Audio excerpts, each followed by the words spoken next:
I'm very proud to be here, and I want to just be as useful as possible. I am one of the so-called allies. I'm a sociologist and a migration studies person. I've been working on sex work for about 15 years, and I have brought to the study of sex work a migration studies perspective. It is very important because these debates are based on assumptions and numbers that get to be very easily disputed, but there is something called a science, and whenever the rules of sociology are applied according to peer-reviewed mechanisms and to ethical requirements everywhere in the world, what I want to tell you is that a minority of migrants are trafficked in the sex industry. That I could finish here.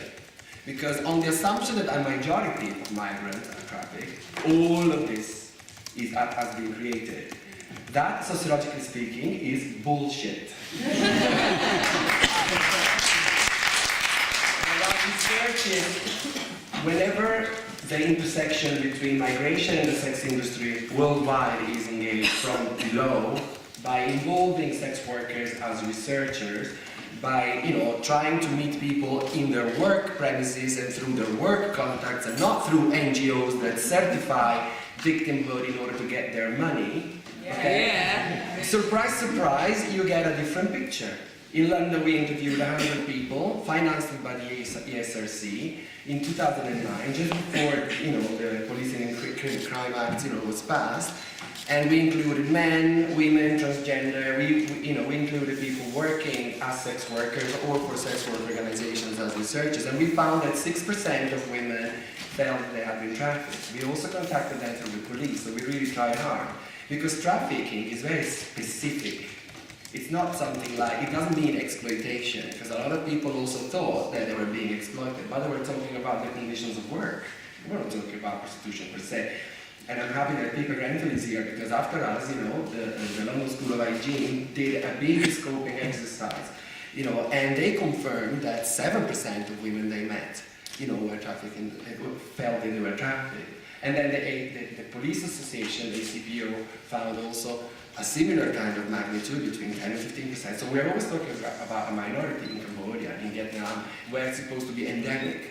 And it was very frustrating because in 2009, in this very building, their research was debated by politicians who thought nothing better than to turn into a moral outrage. So to have a nuanced view of migration and trafficking suddenly was equated by the rhetoric of the time, by the Labour government, as agreeing with trafficking, right? So we cannot be cornered as researchers into that.